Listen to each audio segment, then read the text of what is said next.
सबको नमन करती हूँ। एक बात और बता दूं कि हम वीर रस वालों के लिए तालियां खुराक होती हैं, और तालियां भी ऐसी मत बजाइएगा कि हमको लगे कि हम बिहार में कविता पाठ कर रहे हैं और लोग खैनी खा रहे हैं। तो तालियों में भी जोर होना चाहिए। क्यों हम कवि तालियां मांगते हैं, चार पंक्तियों के माध्यम से बताना चाहती हूँ। अजय भैया भी आपने बताया रघुवंशी हैं हम, बस इसी बात को आगे बढ़ाते हैं, सुनिएगा।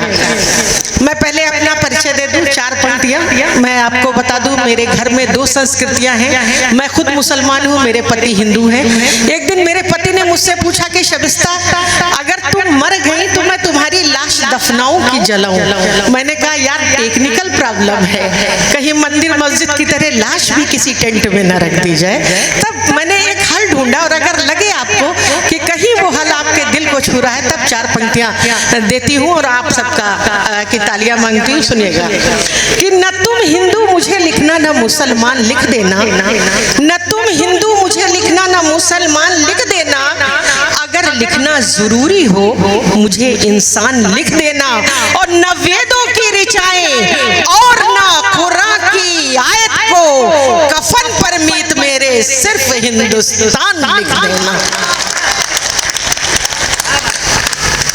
तो मैं कह रही थी बात तालियों की चल रही थी, मेरा मन कर रहा है एक सच्चे मुसलमान के हैसियत से चार पंक्तियां देती हूँ और बताती हूँ कि मैं कविता में तालियां क्यों हम सब आपसे मांगते हैं। सुनिए कि राम मंदिर की नौ सृजना चाहिए, आसुरी वंश की वर्जना चाहिए, धीमी ताली तो बकरी की में लगे, और सिंह हो तो हमें गर्जना चाहिए, सिंह हो तो हमें गर्जना चाहिए। और अभी कुछ दिन पहले कभी हमारे मंदिरों पर हमला हुआ, कभी हमारी दरगाहों पर हमला हुआ, तो कहीं दिल आहत हुआ। लोगों ने बहुत कुछ आतंकवादियों को लिखा, लेकिन हम आशावादी कवि हैं। चार पंक्तियां देती हूँ कि आतंकवादियों को चुनौती स्वरूप इस विद्यालय से कि जो मन में आए तोड़ो, हमारे हिंदुस्तान को तुम मिटा नहीं पाओगे। क्यों नहीं मिटा पाओगे? चार पंक्तियां सुनिएगा कि एक एक अक्षर दानियत करेगा कवि, भारत में अक्षरों का ग्राम बन जाए।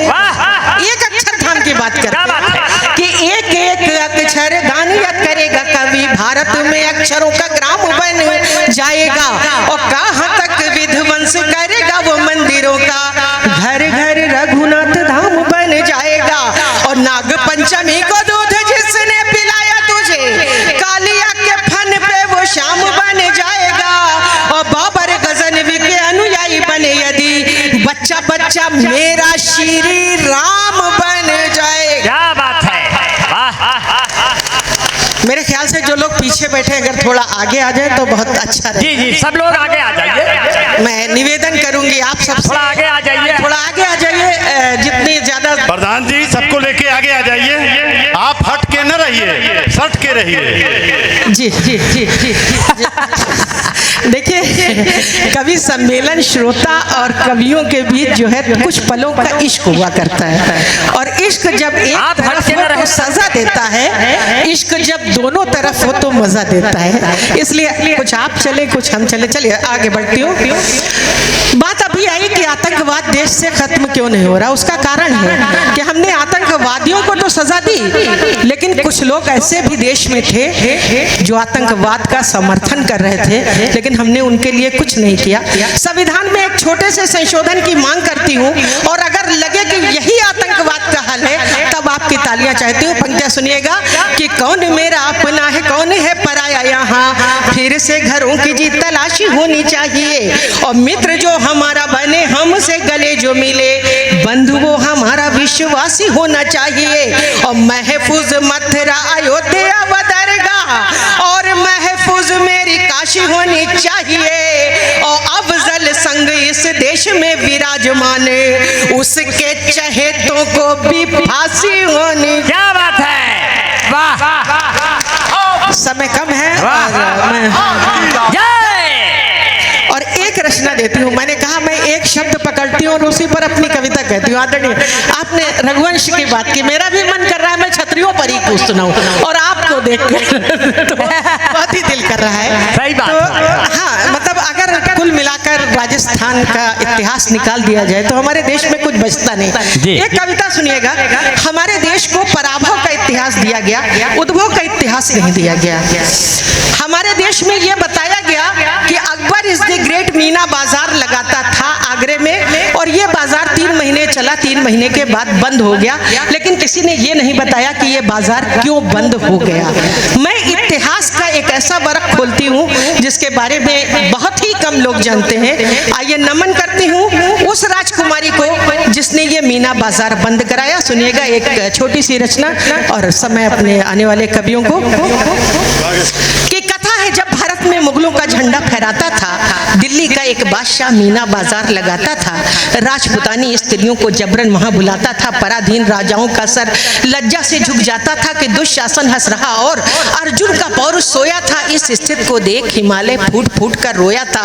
एक दिन इन बाजारों में आई थी एक सुंदर बाला। अजय भैया वीर रस का कवि श्रृंगार रस कैसे लिखता है देखिएगा कि एक दिन एक गाना आया था मार्केट में, चोली के पीछे क्या है चुनरी के नीचे क्या है, घोर श्रृंगार लिख रही हूँ और बता रही हूँ कि चोली के पीछे क्या है। पंक्तियां सुनिएगा कि एक दिन इन बाजारों में आई थी एक सुंदर बाला, अंग अंग में मादकता थी, यौवन की थी मधुशाला, पीली लहंगा चोली में अप्सरा उतर कर आई थी, या जाड़े की घाम धरा का चुंबन लेने आई थी, और उन्नत वक्षों पर नारंगी आंचल जब लहराता था, अरे मानो मंदिर पर जैसे भगवा झंडा लहराता था। कि मंदिर की ये दिव्य ज्योत निर्भय हो कदम बढ़ाती थी, किंतु विवेक ऐसा था कि हर आहट जाती थी कि पद्मिनियों की वंशज थी, सुख वैभव नहीं लुभाता था, बार बार सुधियों में उसके चिता का बिस्तर आता था। एक नकाबपोश मानो उसके पीछे पीछे था घूम रहा, उसके रूप लावण्य को नैनों से अपने चूम रहा। एक खैमे के भीतर उसने नारी को है खींच लिया, मानो किसी भेड़िए ने हिरनी को कर में भींच लिया। बाहों में आकर हिरनी पल में वहां शेरनी बनी, बाहों में आकर नारी फिर महिषासुर मर्दनी बनी। बिना गवाए समय हाथ में उसने सुनो कटार लिया, फिर दुश्मन की छाती पर पंजों से है प्रहार किया। दुश्मन की छाती पर सिंगनी के पंजे की चोट पड़ी, देह शत्रु की पीड़ा से गिरकर धरती पर लौट गई। सीने पर फिर पैर रखा, गर्दन पर रखी कटारी है, लगता है रणचंडी बनकर दुर्गा वहां पधारी है। अरे दोनों चितवन मिले क्रोध से, धरती मां चिल्लाई है, अरे लगता है त्रिकूट छोड़कर शेरावाली आई है। नोच लिया बढ़कर नकाब, रानी को आया चक्कर था, उस नकाब के पीछे देखा वो तो राजा अकबर था। बोली रानी समझ गई तेरा मीना बाजार यहाँ, इसके पीछे कामुकता का चलता है व्यापार यहाँ। बोला अकबर रानी तुझको सारे सुख वैभव दूंगा, प्रेम तुझे इतना दूंगा, हृदय की गागर भर दूंगा। प्रेम शब्द सुनकर रानी ने फिर से अट्टहास किया कि प्रेम तुम्हारी कूटनीत है, कैसा ये प्रयास किया। वैलेंटाइन डे मनाया जाता है। अब भारतीय प्रेम देखिएगा कि रानी बता रही है कि प्रेम शब्द सुनकर रानी ने फिर से अट्टहास किया, प्रेम तुम्हारी कूटनीत है, कैसा ये प्रयास किया। प्रेम हमारे भारत में है मीरा का दीवानापन, प्रेम कन्हैया की बंसी है, राधा का है अल्लड़पन, प्रेम पिया का बिंब है जिसका सजनी बन जाती दर्पण, प्रेम खोज में कस्तूरी के हिरनी का है पागलपन, प्रेम चकोरी से चंदा का मीठा एक अनुबंध बना, और पपीहा से स्वाति का कोमल एक अनुबंध बना। प्रेम मोगरे के जैसा है, खुशो तो महकाता है, और अगर रूठे खुद का एहसास नहीं करवाता है। एक जन्म का नहीं प्रेम तो 7 जन्म का नाता है। प्रेम मेरा पत के घर से शमशान भूमि तक जाता है, और प्रेम कठिन प्रेम कि जिसका अपर में हर कोड़ लगा, अरे राष्ट्र प्रेम के आगे ये सिंदूर भी हमको गौर लगा।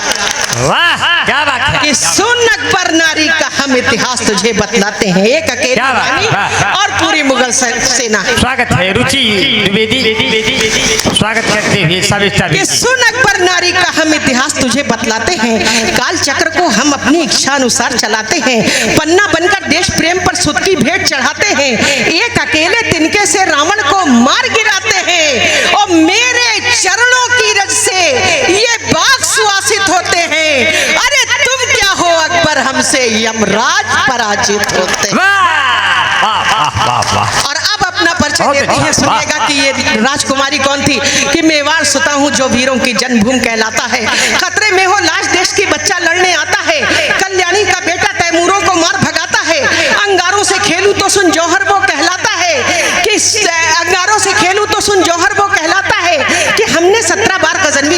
खदेड़ा है, 16 बार तुम्हारा गोरी पकड़ पकड़ कर छोड़ा है सम्राट सिकंदर का, हमने ही अहंकार भी तोड़ा है, खिलजी की गंदी चालों की गर्दन को यहाँ मरोड़ा है, अरे तेरी गंदी चालों को मैं आज मसल कर रख दूंगी, अरे मैं सूर्यवंश की छतरानी इतिहास बदल कर रख दूंगी। कि सूर्य किरण है नाम हमारा, लाज हमारा गहना है। परिचय दे रहे हैं कि सूर्य किरण है नाम हमारा, लाज हमारा गहना है। सांगा का नाम सुना होगा, अकबर वो बाबा अपना है। सांगा की पोती को अब इतिहास नया एक रचना है, खून से तेरे बाबा के घावों पर मरहम रखना है। और एक बिंदु उठाती हूँ, हल्दी घाटी का नाम हल्दी घाटी क्यों पड़ा, वहां न हल्दी पाई जाती थी न पीले मकान थे, तब पंक्तियां कहती हूँ सुनिएगा कि सूर्य किरण है नाम हमारा, लाज हमारा गहना है। सांगा का नाम सुना होगा, अकबर वो बाबा अपना है। सांगा की पोती को अब इतिहास नया एक रचना है, खून से तेरे बाबा के घावों पर मरहम रखना है। और मेरे बाबा के भैंसे पीली घाटी की माटी है, अरे इसीलिए उस घाटी को सब कहते हल्दी घाटी। कि थर थर कांप उठा, अकबर बोला माता उपकार करो करो करो। ये जितनी आसुरी शक्तियां बहुत डरपोक होती हैं, सुनिएगा कि थर थर कांप उठा, अकबर बोला माता उपकार करो, प्राण दान मुझको दे दो, मेरा भी कुछ उद्धार करो। सुत का हर अपराध क्षमा एक माही तो कर पाती है, शक्ति दायनी दया तुझे इस बेटे पर न आती है। पापी बच्चों को भी गंगा अपने पास बुलाती है, पापी बेटों को भी धरती अपने पास सुलाती है। सुनकर बोली रानी अकबर दे दी तुझको माफी है, क्योंकि शरणागत की रक्षा करना भी परिपाटी है, किंतु शर्त है भारत में कल से व्यभिचार नहीं होगा, अरे कल से आगरे में कोई मीना बाजार नहीं होगा। एक बार जोरदार नारा लगाइए, भारत माता की जय, भारत माता की जय, भारत माता की जय। वंदे वंदे वंदे। और अंतिम पंक्तियां देते हुए अपनी वाणी को विराम देती हूँ कि धन्य है रानी तूने बाजारों को बंद कराया है, धन्य है रानी तूने बाजारों को बंद कराया है, पर नारी ने खुद अपना देखो बाजार लगाया है। त्याग दया ममता करुणा को हमने है बदनाम किया, वैभव के पल्ले पर खुद की सुंदरता नीलाम किया। और पछुआ की मनचली हवा में पूर्वा का घूंघट भूल गई, और सागर के खारे पानी में पनघट का तट भूल गई। जय हिंद, वंदे मातरम।